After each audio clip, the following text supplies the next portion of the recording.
Hello and welcome, Terrence Taylor. I Yeah. to the East Coast Fashion Summit. I'm so grateful that you could be here with us today. And I wanted to say congratulations. I know you've been so successful and we're so proud of you and happy to have you here and Thank you. welcome you. Thank you very much. I'm glad, yo. I'm just glad we got to connect again on some other creative venture, right? Like there's between Full Court 21 and the event that I hosted, and now y'all are working and doing dope things. So hey, that's what it's all about. Collaboration, cross promotion, That's promotion support, love. Let's do it, yo. Let's do it. about it.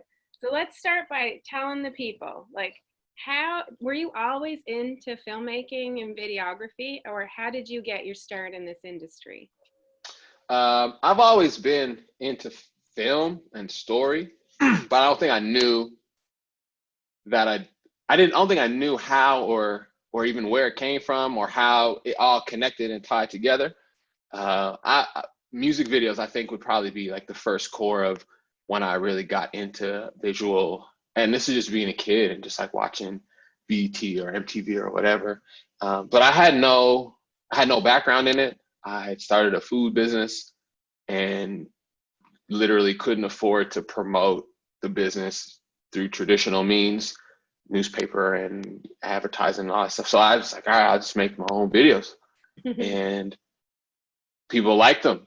And then people started asking me to make videos for their businesses. And that was it, Necessity, yeah, the birth of all the invention, right? yeah, 100%. What's your favorite thing about this video life?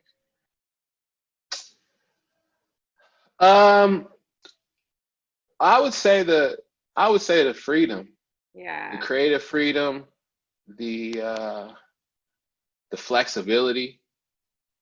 Like my son is 16 months old, yeah, so to either be able to bring him to things or adjust my schedule to incorporate being a dad as well as being a professional and finding balance in those two, being able to work whenever I feel like or not yeah, take on as much work as I have a board here. I think we're going to get into like organizing how we keep everything settled. But I have a board here with 9 projects on it, yeah. like See, all on the go as we speak, right? So, and they're all different. They're all from whether it be through video, actually creating video, whether it be consulting and on video projects or podcast. Like it's dope, and so I could do something for 3 or 4 days and then turn that off and work on something else. And I'm using the same either the same part of my brain but on something different so it feels fresh, or I can use a totally different part of my brain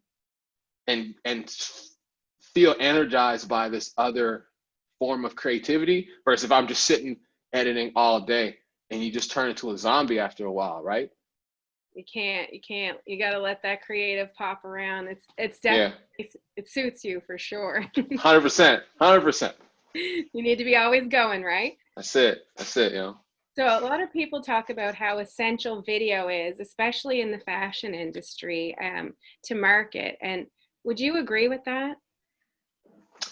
uh I think video is important in general. I think yeah, marketing, yeah, promotion, but I think there has to be some sort of story elements to whatever sort of moving visuals that you put together.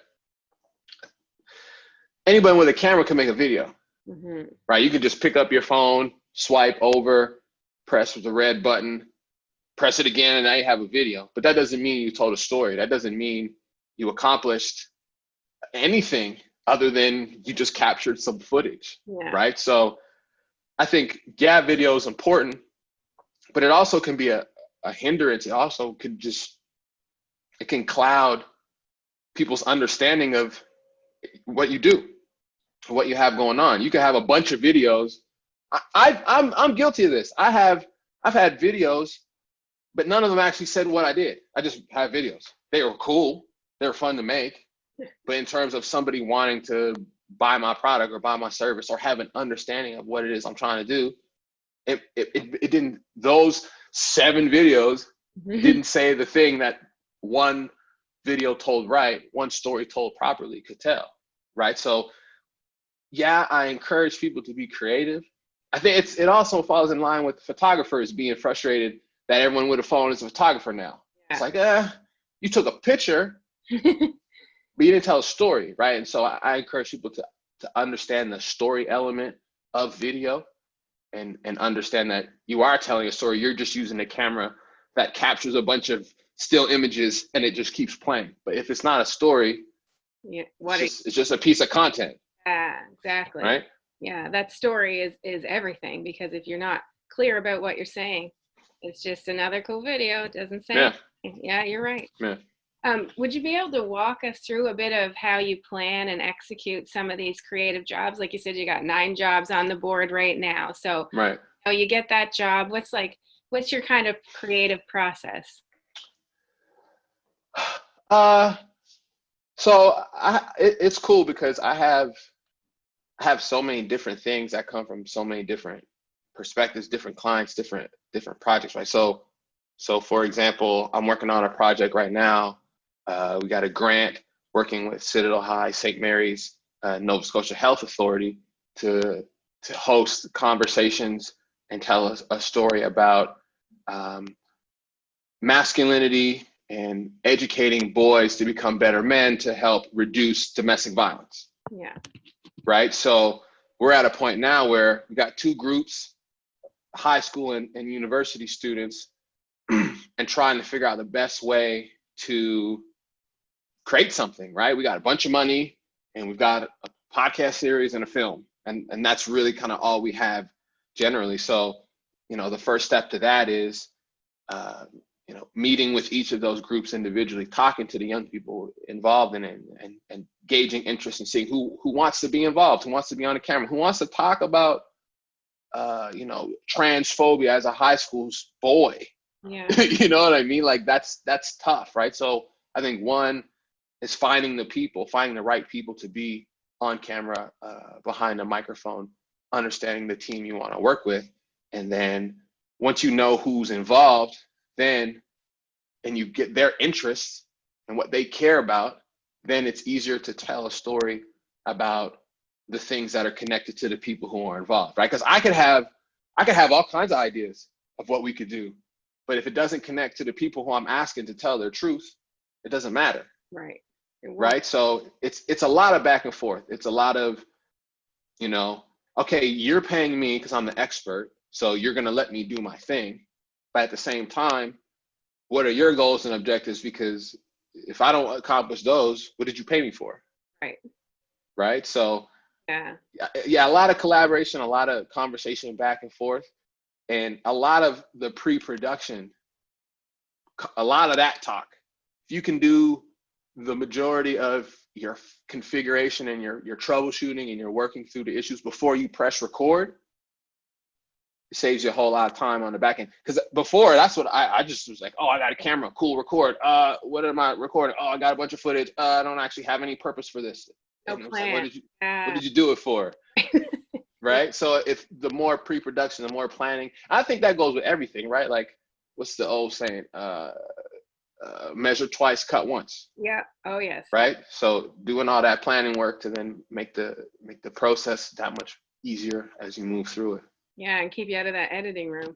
You could be there forever, yo, forever and ever and ever. I know. How has COVID changed your day to day, and do you kind of expect these changes to stay? How has COVID affected my day to day? I'll be honest. I just stay in the house more. Yeah. Which means I get more work done. Like this is our basement. Yeah. Right. So I don't have to leave home. Right. There's a gym right there, like in the garage. Perfect. There's life up. So it's like everything is all in house. Mm-hmm. And I think I'm lucky to be in one of the industries that really isn't affected by COVID. It is because I do a lot of events. Right. So if you're not doing live events, if you can't bring people into the space, then how are you shooting these events, right? But a lot of people are saying, okay, well, we can't do in person, so let's do something in video form that we can post online, and then people can experience it, right? So Neptune Theater, for example, I did all their promotional videos. Would go to the media day, go to the first show, capture the 1 minute video. Now there's no shows, so they said, okay, well let's create an online platform similar to Netflix, where people can subscribe and they can go online and they can watch their favorite Neptune plays, off the platform. So Neptune said, all right, hey, let's shoot some concerts, let's shoot some of the plays. And so now they live online. Same work, right? Similar work, but different, right? And so the library is also another example where they said, okay, everything is shifting online.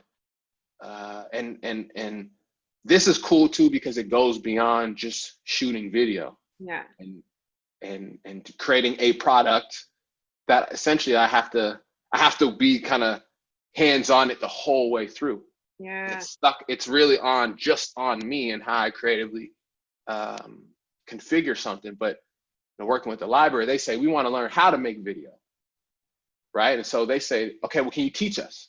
Can you come up can you look at what we have going on and say, what do we need if we want to make video moving forward? Because now we have to, but we got to keep it in-house. So teach us how to do it so we can make it and produce it in-house and put it out. All right, cool. So now I'm not just the film producer and the editor. I'm the consultant. Yeah. And so I don't have to sit in front of the computer typing and cutting, and I can just tell you how to do it. Yeah. and then you go do it, right? So it's been a bit of that, knowing that, okay, people are shifting what they were doing, so now they're finding other ways to do it. So we still are in there, but also because of the transitions and the changes, well, now people want to learn how to do it on their own. And so I'm doing that for a musician who's got a podcast. She wants to start a podcast. She went and found some grant money, hired me to help her produce and figure out what her show even is going to be and how to do it, right? So there's that level of, be good at something. Mm-hmm. I think we're going to get into this too, and just in terms of like building your brand and how to but having something else other than your one sole product to be able to build your brand, build your business. Right? That's right. Create multiple streams, 100%. So what do you think the future of filmmaking will look like? Do you think it'll be more of that? Do you think it'll be more of, consulting and people wanting to do their own thing and kind of more online like a Netflix style? Or do you think we're going to go back to being allowed outside again? Well, I hope we get to go outside again, because that would be great. I think COVID showed us a bit of the comforts of home. Yeah. And I think a lot of people are not going to want to go back to that, right? So you need businesses that said, hey, we don't need this huge office building. Everyone can work from home. We can save money and be more productive. All right, cool. Let's do that, right? So I think there's going to be some bits that, hey, let's do a virtual award show. I'm shooting a series of videos for a virtual award show. Now, obviously, they're going to want to do that in person. Yeah. At some point in time, right? So I think we'll get back to normal, but I do think that people are going to find a groove in terms of how to do things from a virtual space. Yeah. And I think but at the end of the day, we're all humans. So we're going to want to revert back to human interaction. So having some of those pieces exist is great.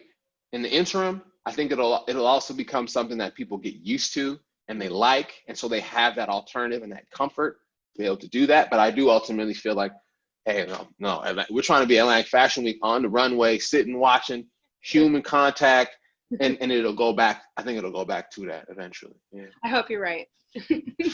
Fingers crossed, Joe. Do you have any tips for our viewers that you've learned over your amazing career? Because I know you've done so many things in so many spaces that they just should not do as a videographer.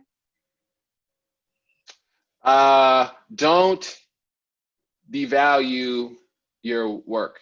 Yeah, that's a big one. It's a problem because in the creative industry, there's no standards. Right. The lawyers, you know what lawyers make, you know what doctors make. When you go to Walmart, it costs what it costs. Yeah. There's no haggling and negotiation. But in the creative industry, that's how it goes. And creative people are so eager, in most cases, just to get paid anything, yeah, that people will take the short, which essentially devalues everyone's work. right. So even if you can't charge what you want to charge for something, I make it a point in proposals that I send, if I'm going to give somebody a deal, a discount, Yeah. or maybe they only have whatever they have and what they've asked me to do is beyond the scope of their resources. Yeah. I always make sure and tell people, like, what you're paying for is worth X. Right. I'm selling it to you for whatever I'm selling it to you for. It's not worth that. It's worth more. Yeah. So you need to know, because customers don't know that. They don't. And frankly, customers don't care. They just want what they want for the cheapest price. And so if we as creatives are able to articulate our point, articulate our worth, first we got to understand our worth. But once we can do that, and then we are able to articulate that, for a lot of reasons it works. One of them, it creates confidence in yourself of like, hey, listen, this is what I'm worth. Mm-hmm. This is what I want. And even if I'm not going to get it, hey, this is what I'm worth. And if I'm budging on the price, it's because I'm choosing to. Right. Not because you've told me, oh, here's all I have and can you do it for that? There's people in the city who are great people. It'd be a great piece in my portfolio of work to do. I've turned things down because not because the money wasn't right, but because you maybe didn't see the value in what you were asking for me to create for you. And if you don't see the value in what you're asking me, and you're asking me to do it at a discounted rate, well, what you're saying is you don't even understand and appreciate what it is that I do. Right.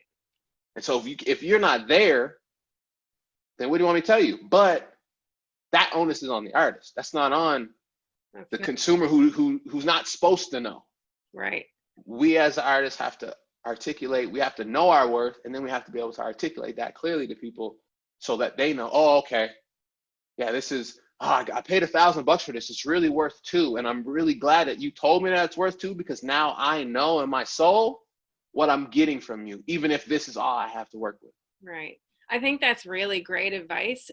Make the bill up, show them the discount, because they should know, they should be educated in your value, because if we don't tell them what we're worth, they never know. And then when they're moving on talking about us, then they're really what our prices and our value are, but it's incorrect. So that's great advice. Yeah. And even beyond that too, is if you tell them this is worth $1,000, or this is, I'll give it to you for $1,000. You don't tell them that it's worth $2. When they go on to do this same or similar project in the future, right, their expectation is now that this is worth $1,000 because I paid $1,000. No, it's not worth that. It's worth more. That's what you got it for. But that's not what it's worth. Right. Yeah. And that's just conversation. That's on us as the artists to be able to be comfortable, to lay that out there. Exactly. Yeah. And on the flip side of that, what is something that you would suggest that a person new to this field would start doing immediately? Like, what would be something that you think people overlook that they should be doing? Getting good at the thing that they're trying to do. Yeah. I spent time before I even owned a camera. I had a project called the 100-Day Field Trip. It was this idea that like, I could use film and video, and I could trade. I can make videos for you, and you could give me travel resources, and I can travel around the world by trading people video for travel resources. But I didn't have anything to show for it. I was just saying I could do this thing, and I was doing more talking than actually working. And in this day and age of the self-promotion era, the social media, it's like, talk about the thing that you do. No, shut up. Just do it. Get good at it. and then it speaks for itself. Right. And so if you like, I haven't posted on Instagram in over a year. One, because I don't like, I just don't, social media, I'm not into it. But I spent so much time trying to build an audience online, trying to build credibility by playing the fucking Instagram algorithm game. Like, no, thank you. That's meant to keep you there. And if I'm on the app trying to figure out the app, how am I getting better at telling stories and making, like, it doesn't work. Right. So I would say, and that's why I've gotten to the point that I've gotten to, is I've stopped podcasting, stopped talking about what I wanted to do, and just did it. And got better at it. And so now I'm a word of mouth business. Yeah. I'm like 95% word of mouth, and I'm full. That's what I was going to say next. How do you get your clients? And that's how, word of mouth. You're always. Yeah. And you do good work. That's what I would say, right? Like, people come to me because they know what they're going to get. Yeah. They only know that because I've spent enough time doing that to show here's what you get. Yeah. You have an idea, you come to me, I'll take it, run with it, and make it better than what you thought initially. Okay, you've done that 15 times with the library, you've done it with Neptune Theater, you've done it with X, like the list goes. Okay, cool. You see that work I've done, and that validates itself, right? So I would encourage people to get a website. Just get a website and go practice and get better at what it is that you do. Direct people to your website where you're selling products and services, because trying to do sales on Instagram, on social media, it can be done. Yeah. You spend all your time trying to sell your product on a platform versus actually improving the product and getting it out. Like, it's two different games. But the art and the craft and being good at the thing that you do is hands down the most important piece of all of it. That's right. Yeah, because if you're no good, doesn't matter if you get the job. Right. Doesn't matter how many followers you got or how many people like your pictures and like your videos and this. If no one's paying you, it doesn't matter. Doesn't. Makes your soul feel good and your endorphin. But if it makes my soul feel better, cash and checks, baby. Right. So much truth coming out. Telling you. So let's get to the how do you stay organized and profitable? How do you do? I know you got your board. Yeah. How do you keep it all together? Because that's a lot going on. Yeah. So I'm like nicknamed like the systems and operations manager of really my house. Like, everything has some sort of organizational path and plan, because otherwise, good luck, right? So I say, this board that I have active. So it's got a column of active projects, status, and next steps. So at any point in time, I know what I'm doing, I know where it is currently, and I know the next thing that I have to do with regard to it. So that part's important, and it's right. It was like in another corner of the office where I couldn't see it every day, or I'd have to turn to see it. Now it's right here, so I'm reminded. I'm reminded constantly of what I'm doing and the progress of that. I'd say another bit is even in my folders and files and the way I organize things, especially with video, right? Like, yeah, you have so much footage. If it's just wherever it's at, good luck finding it, right? So I've got projects folders, each titled. Within each of those folders, there's assets, audio, music, video. Like, there's the same folder type or folder names in each project. Another thing in terms of organization would be touching base with clients. Yeah. Right. If we did something, last Wednesday, I'm gonna touch base with you by the following Wednesday. Right. Yeah. On whatever it is, even if it's like, hey, that meeting, the meeting we had last week was awesome. Got a couple, like anything, right? Staying on top of and continuing that keep that connection 100% and keep that conversation going, so that you're tuned in, they're tuned in, and they can never forget, because that's what it is, right? If if you're off track a bit and the other people got stuff going on, and then you kind of just drift away, right? So to stay on people and to continue to check in is another good way, and keeping people accountable to whatever the ask is, and also saying no. Yeah. I've had to say no a lot. Not as easy And as it sounds. no, it's not, but you know what, when you know your worth, when you know why you're doing what you're doing, it makes it tremendously easy. Yeah. If it doesn't fit, the timing doesn't fit.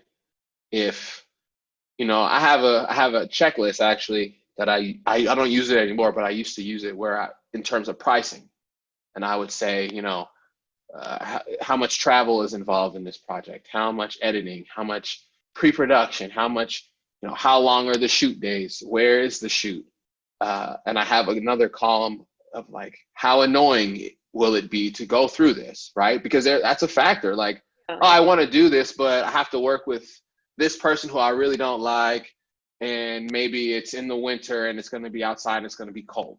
So factoring in those things to say, maybe not because of, right? So just to give yourself the ability to make the right decision and to choose what you want to do and to go about it. I think that part, just understanding what you're trying to do and accomplish and why you're trying to do it, and that makes the decision making for what to do and what not to do that much easier.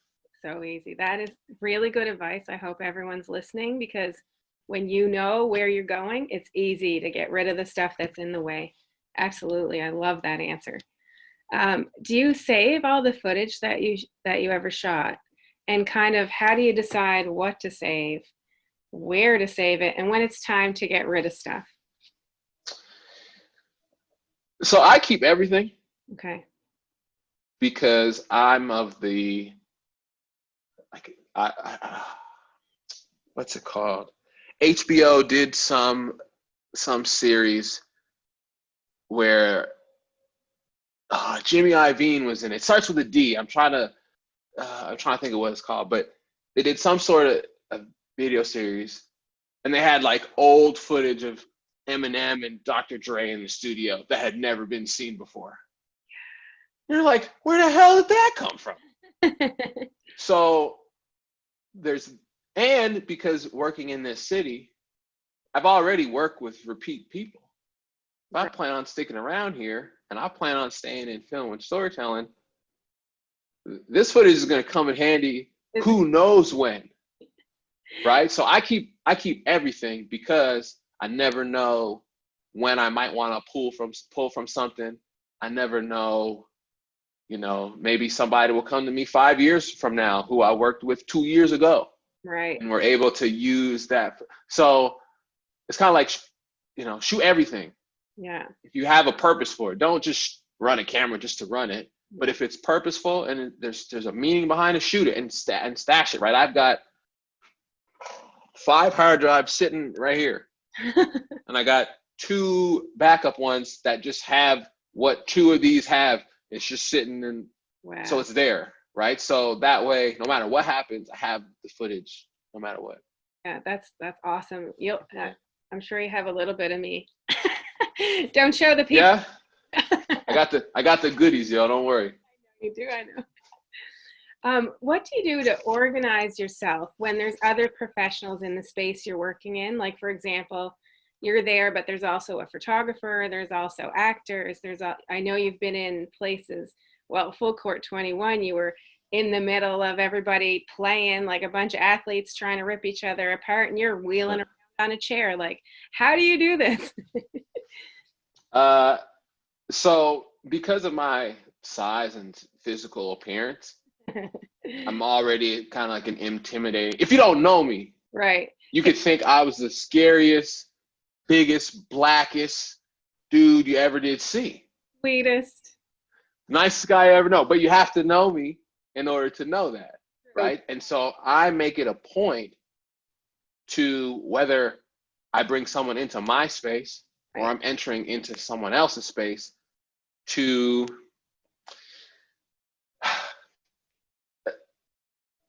so I converse with people And I'm open with people in terms of just like, all right, listen, I'm here. I'm gonna do what I gotta do. You're over there, you're doing what you gotta do. If I'm in your way, because I have a tendency to be, you let me know. Hey, move, please, thank you. No problem. If you need anything from me, let me know. If I can be of support to you, let me know. If I'm in your way, like we just talk it out. I think conversation is the most important part. You know, being able to walk in and introduce yourself to people, especially because I've got the camera, right? Yeah. Like I'm the person who, when people see me, they get nervous. Yeah. There's a camera on them. So I have to go that bit extra to make people more comfortable in the space so I can get the best out of them. Yeah, that's true. So a lot of conversation, a lot of, and in a way, I don't know how to explain it, but You're funny too, which helps. I think the communication plus the comedy with you, that's what I see with you. You're just so easy to be around. You make everyone feel calm just because you're genuine and you're kind, but you're also funny. yeah, thank you. Thank You're you. welcome. This is Yeah. true. So what kind of like equipment? So I'm a new filmmaker. I just want to start. So what would you recommend that, a starting out aspiring filmmaker would kind of get in their like first kit? A model or a system to tell stories. Yeah, really, it's that simple, isn't it? Yeah. You can have all the gear you want. If you Yeah. don't know what you're doing with it, Won't matter. it doesn't. And even if even if you know what you're doing with the gear, you can have the camera. You could have done all the tutorials. You can learn how to work it, shutter speed. Cool. What are you capturing, and what is it, and what does it mean? Right. I have a system where I can go through and identify. I can build a story out in my head right now Yeah. without needing any equipment. I know what it looks like in my head because I've taken it through the process of understanding your character, your problem, Yeah. who's the guide, um, Yes. all like you can go through it and it's like, oh, okay, that's the story. Mm-hmm. Okay, now how do we use, because it might be text. Mm-hmm. The best way to tell that story might be through text on a screen. Yeah. It might be through, still images. It might be through it could be so many different things. But if you start with the gear and the visual without knowing what you're trying to put in front of the gear as the visual, you spend a lot of time not really doing anything. Right. So that would be the first thing I'll tell people. Find a formula that teaches you how to develop a story. Yeah. Teaches you how to identify the key components of a story and what they require. Because I would say that goes beyond just being a filmmaker. That goes to being a photographer. That goes to being a writer. That goes to being a podcast host. That goes to being a designer. Any sort of creative medium, there's story elements to it. So if you can walk yourself through the process of how to tell the best story, that formula overlaps mediums. And so whatever you're doing, you can use that formula to tell a story. Yeah, that's a really good answer. Very unexpected answer, but really great answer. It's like, oh wow, why didn't I think of that? Well, because gear is the thing that everyone gets excited about. Yeah, it's true. It's the exciting thing to get a new camera or to have a new, and don't get me wrong, I feel the same way. I got a slider. I got an automatic slider that's coming in a few weeks. I can't wait. But the problem is, what do I need the slider for? Yeah. What is it I'm trying to capture with this motion, and why? Yeah. Oh, I want to be able to show this. That's why I need this tool. Right. So first you got to figure out why you want anything, and then start building slowly what you need to tell that story. Yeah, 100%. Love it. So how would you describe your filmmaking style? I know is it important to you to have that everyone has their own style? You have to. Yeah. You have to. Because crazy. Like it's so crazy good that I was like really impressed. I mean, I knew I was gonna be, but your style is very you. It's very signature. You know you're watching a Terrence Taylor film. So yeah, why are you so sure of yourself and why do you think it's so important? Well, first of all, thank you Yeah, for identifying that, because that I had a conversation with Andy Hines once, and he said, like, you don't need to put your logo on stuff. If you create work that looks like you don't have to say who did it. People would just know, right? And so, yes, I still put a little Brandon at the end or the start of everything because that's how it goes. yeah, But I think figuring out, I'm not going to tell a story how anyone else is. right, And I'm not going to shoot and hold the camera in the ways, because that's the thing, right? Are you a camera operator? right. Because, there's certain places to hold the camera. There's framing. They're like, okay, cool. I know how to do that. I know where people are supposed to go. Yeah, But am I spending my time focusing on the high level film? I don't care about that stuff, yeah. right? Like I have gear that, I'll be honest with you, there's parts of the camera I don't know how to use it Hmm. because I don't need to. The part that I need to be able to do with my gear, I could do. Yeah, And when the time comes for me to learn more, cool. But I know how to use the gear that I have to accomplish what it is that I'm trying to accomplish, right? And so, sorry, your question was what? I maybe got off track a bit. just your filmmaking style and it Right. So I use, I use, I try to use elements of text always. Mhm. I like certain fonts that I try to use. Uh, I have a yellow that I always use, I know the yellow. regardless of what it's for. I try to use the same yellow. Um, I like shooting people from below, Yeah, and so you'll catch, if you see a lot of the images, they're usually kind of from down, yeah. right? And so it depends. Like you could feel that. Um, I'm big into this. I don't really like shooting wide shot at all. It's weird, right? I like being in people's face. I like being able to see and Right in experience. there. Yeah. I love it. Yep. I love it. So that there's those elements.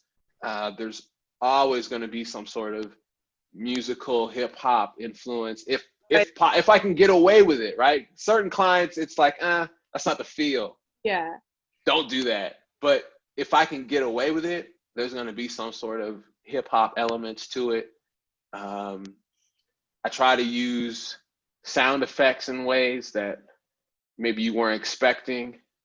I remember I used like a Wu-Tang sample of something. It's just like, just try to find, because that's me, right? Like you can see this back wall, like I this is, back there. it's sports, it's hip hop. Yeah. That's my life, right? And so if I were to shoot, if I were to shoot a tourism video, you Yeah. would know it was me, because it's not gonna look like every other tour, because all of those tourism videos look exactly the same. Yeah. You have no idea who made them. They use the same standard shots. And really, you could go on Video Blocks or Getty Images and get all those images. Yeah. And anybody could replicate any of those videos without even picking up a camera. Right. It's like, so who is that? Yeah. You just captured a bunch of stuff that someone else did, or you shot it to look the way someone else did it. Yeah. There's not a whole lot of things that I shoot that look, but that's what I'm also trying to bridge the gap between, okay, so here's how it's supposed to look, and here's how I did it. So how do I get that same high level professional quality feel, but give it my flavor at Right. the same time? And so Yeah. that's what I've spent a lot of time trying to, and I watch a lot of movies and films. I've got a folder on my desktop it's just screenshots of images that I've seen watching movies and film. And so I'll take that and I'll never replicate it because that's not my goal. Right. But I'll try to do something similar. How Yeah. did they do that? Inspirational type of, yeah. How did they get there? And then do your way of it. 100%. Yeah, 100%. So this is a fashion summit. So Yeah. that means that we're going to ask about your personal style. So Yes. I know you have a clothing line also that you were starting. I know COVID got us like A little maybe bit. on that, but maybe just tell us why you created that and what your personal style and that brand might mean to you. Okay. My personal style, I've been told, could be classified as artistic streetwear. Yeah. Oh, that's cool. That I never would have put it together that way. Yeah, that makes sense though. 100%. Scarves and weird pants, but Air Maxes and Air Force Ones and yeah. So it's a bit of artsiness, a bit of streetwear. Uh, that's my personal style. The clothes that we were working on, and this ties a bit to what we had mentioned earlier about revenue streams, right? Right. I think it's like, say you need like seven. If you have seven revenue streams, is the fastest way to $1 million, Right. right? So uh, I I and so, but here's the thing. So I find clothes and clothing and fashion is a tough business Yeah. in terms of, because when I did my food business, it was just margins. It was, this meal costs $2.78 to make. If you're selling it at 7.50, you know, that's it. Like you know your margins, you know your numbers, and they're not that high, right? And so I think with clothing, it's also that similar feel of like I've made stuff and I'm like, unless I'm going to sell this to break even, Yeah. or I'm going to put a ton of money into a high quality product that I have no problem selling for who knows what. I see clothing and fashion as a means, one, for me to wear things that I like, brand them. I just put, a TTM on it or a little like over the front or on the side. And so I build these pieces into my own personal style and to my own, representation of self.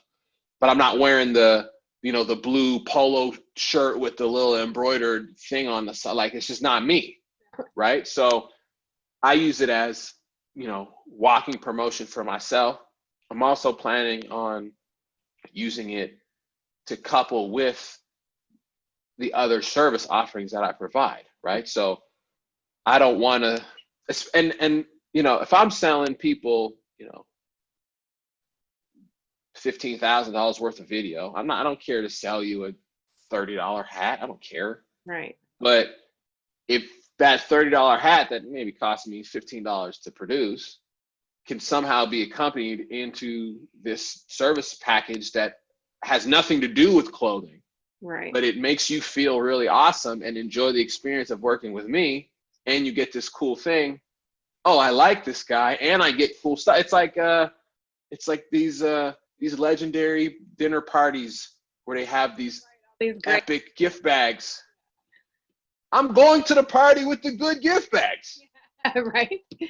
So if I can use clothing and fashion to couple with products that I'm already selling, I see it as a means to improve the experience of improve the customer experience and give them something tangible that when you're selling consulting and ideas and video and film and podcasts, which are digital, Yeah. you can't hold them, right? But you can hold this sweater, you can put this hat on, you can feel like you're a part of it. So I see it as a means to support and empower and uplift what I already have in existence. Give your customers that extra value to let them know how much you care.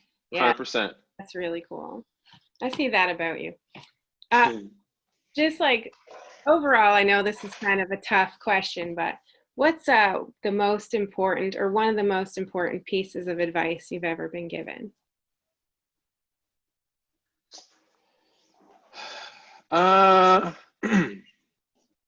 Most important piece of advice that I've been given. You know what? I would say I was given a proposal template by someone last year, and I use it for everything now. Wow. It's a really cool way to, it's in a Google Slides. It's like 10, 11 pages, and it's like a cover page and an introduction page, and then like an introduction of the client that I'm working with, and then their deliverables, and then a sheet of my editing process, and then the people it's like this really elaborate proposal that, to be frank, like, I'm a Black dude who I'm me. I got a Drake, Nick Nurse shirt on right now. Like, and that's where I'm going to the meeting like this, right? So when I have the freedom to just be me, Yep. one, people like that. It makes people who wish they could live that way feel away sometimes. Yeah. Right? And so I know everything that's stacked against me. I know that. Yeah. Especially as a business professional. Right. But I also know that, one, the product is great. Nobody cares what you look like. Right. They want a good product. Yeah. And two, if I can present front facing at the highest quality possible, it does a lot of the work that it makes a lot of the assumptions that people may have go out the window. Right. You don't even need to know me. But if I put this proposal in front of you and you're like, damn, this is, ooh, okay. Yeah, this guy's for real. And when you see me, it doesn't matter because you saw my work, you saw how I presented as a professional, and you say there's nothing else to be said, right? So that the advice would be, come up with a way to present yourself as professionally on that first impression as you can. Yeah. Right. And so I do that with a high level, fancy proposal that says, oh, damn, okay, this guy's for it. Because I have a 1-page little quote that I could do, project description, fees, done, 1 page, see ya. Yeah. Sometimes that doesn't do the job. No. So if I can give you this big piece of, oh man, okay, he's legit. He's legit, and you don't even know me. You haven't seen my face. You don't know any of that. So, and that's that to that point. If the work is there, if the quality of the work is there, it says it does all the work for you. So be good at what you do, and then you don't have to sell. Right. People who are doing a lot of just haven't proved themselves. Right. The product is what it needs to be, and so you don't have to overcompensate if you've got something worth purchasing, right? And then people come back and come back and come back for more. Yeah. That's it. So what's up next for Terrence Taylor Media? Ooh. A lot of so I'm finishing a lot of projects right now, a lot of stuff that I've been paid to do. I'm in a place now of trying to figure out what my next product is. I think it's a bit of consulting, it's a bit of educating, it's a bit of giving people the blueprint on how to be successful, not from hey, here's how to sell 6 figures in video, because fingers crossed, if the year continues how it does, we'll have done 6 figures in sales. Nice.